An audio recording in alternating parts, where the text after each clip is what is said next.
그대로 사단급 전투가 벌어진 것이었습니다. 살라딘군의 주력 군기병은 무수한 화살 세례를 퍼부었으며 십자군은 제자리를 지키며 이게 통하지 않았습니다.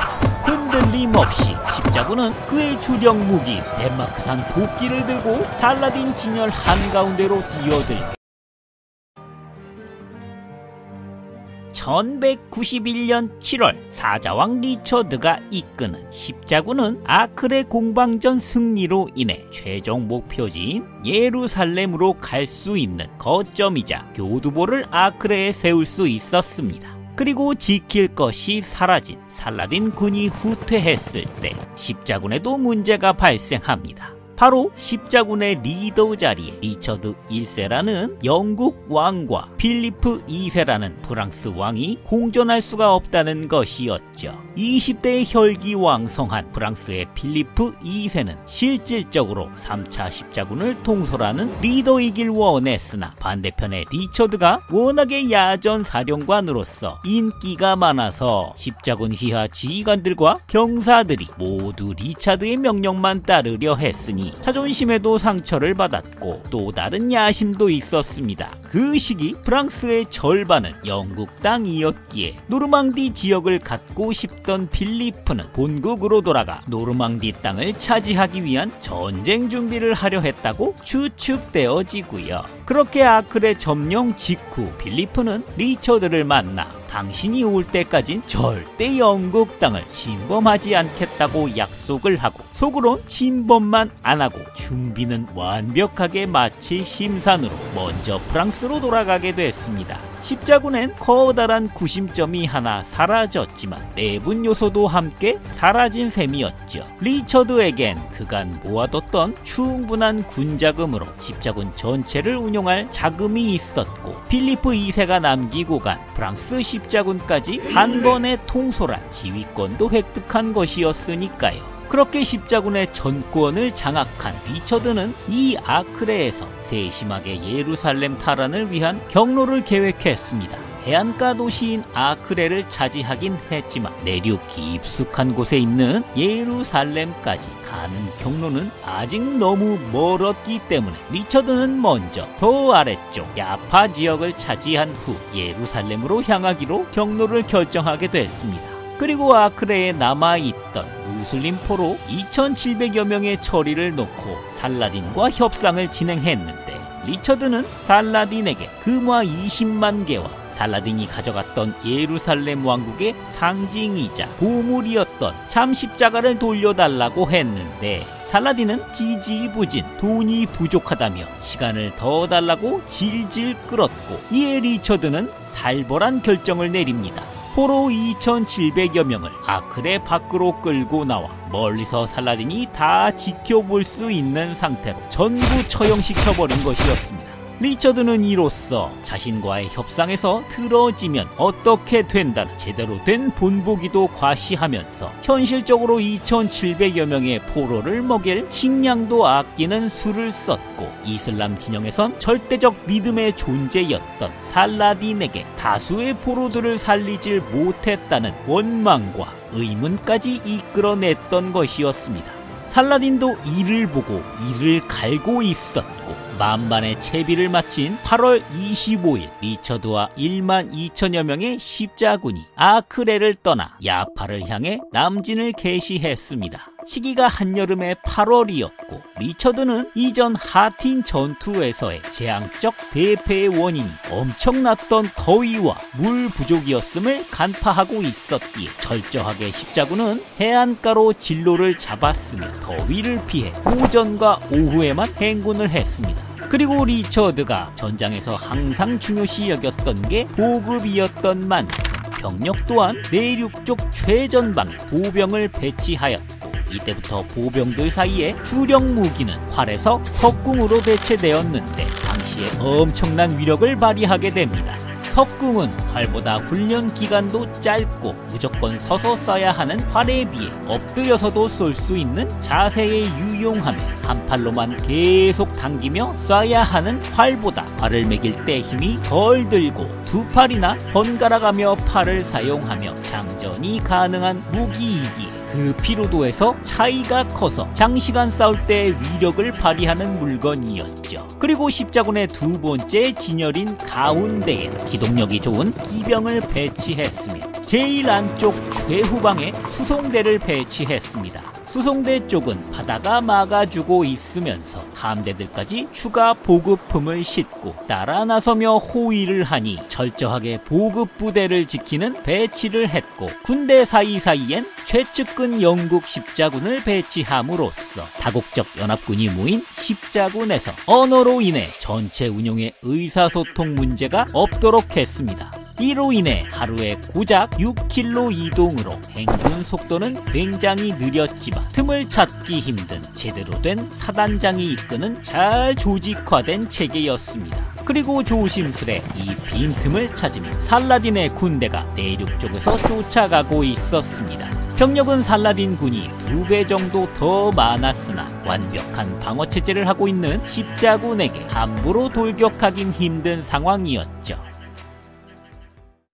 이렇게 십자군이 느리게 행군할 때 살라딘 군은 먼저 프랑스 십자군 위주였던 최후방을 노렸습니다.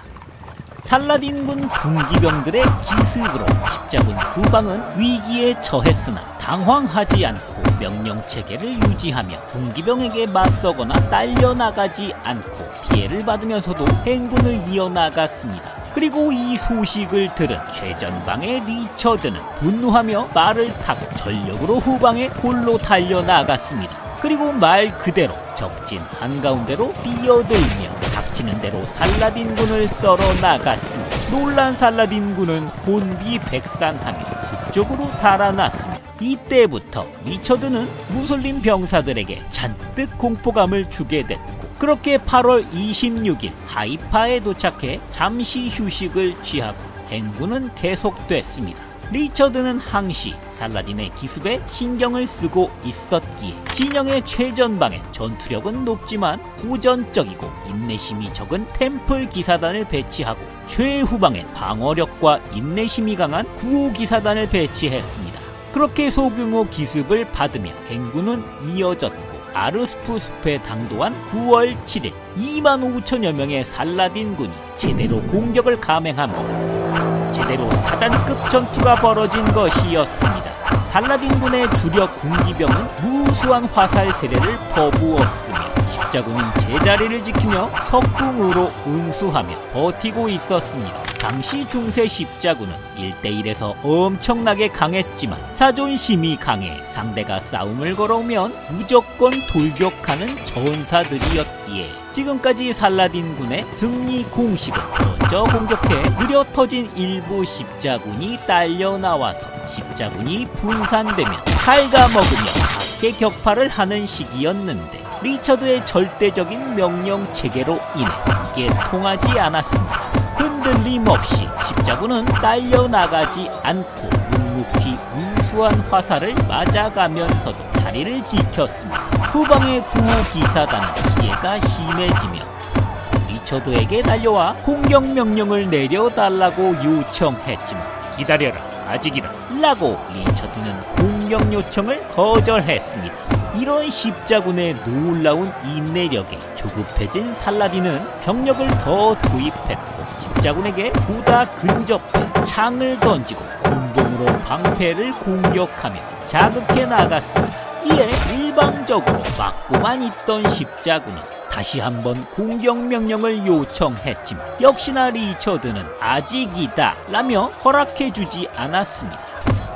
이에 공격에 심취한 살라딘 군은 더 신을 내며 십자군의 측면까지 돌아가 공격을 감행했기에 특히 후방에 9호 기사단이 있는 십자군의 피해는 엄청났습니다.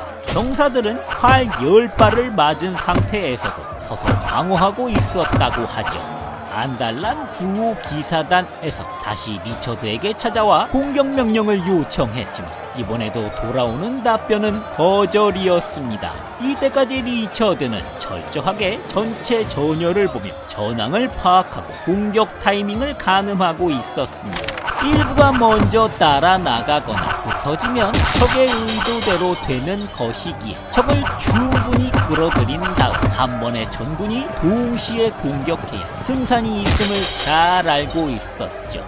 어쨌든 일방적인 공격으로 승리감에 취했기에 이슬람군은 자신들도 모르게 어느새 좀 더 십자군에 근접하며 공격을 퍼부었고, 바로 그때 드디어 꼭지가 돌아버린 후방의 구호기사단이 분노를 참지 못하고 리처드의 명령 없이 돌격해 나갔습니다.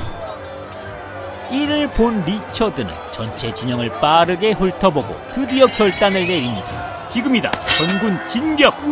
그렇게 타이밍을 재고 있던 리처드의 공격 나팔이 불리고 정확하게 십자군의 전방, 중앙, 후방군은 동시에 세 방향으로 뭉쳐 공격을 해나가며 그들의 장기인 백병전을 발휘했습니다. 형장갑의 살라딘군은 상대가 되지 못하고 말에서 떨어져 나갔고, 리처드 또한 그의 주력 무기 덴마크산 도끼를 들고 살라딘 진열 한가운데로 뛰어들며 적들의 목을 베며 살라딘군 진열을 망가뜨렸습니다.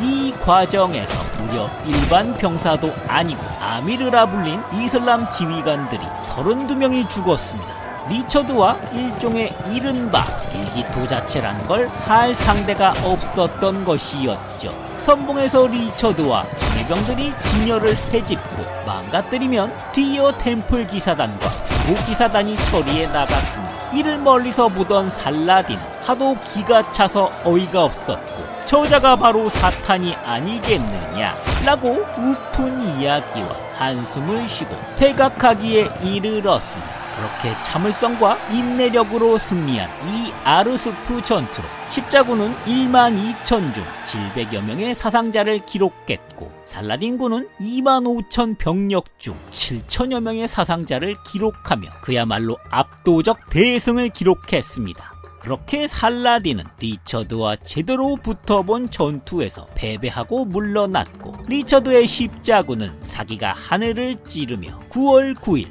목적지인 일전의 살라딘군의 공격으로 폐허가 됐던 항구 도시 야파에 도착했으며 도시를 재건하는 동시에 예루살렘을 향한 다음 루트인 아스칼론으로의 공격을 계획하게 됩니다.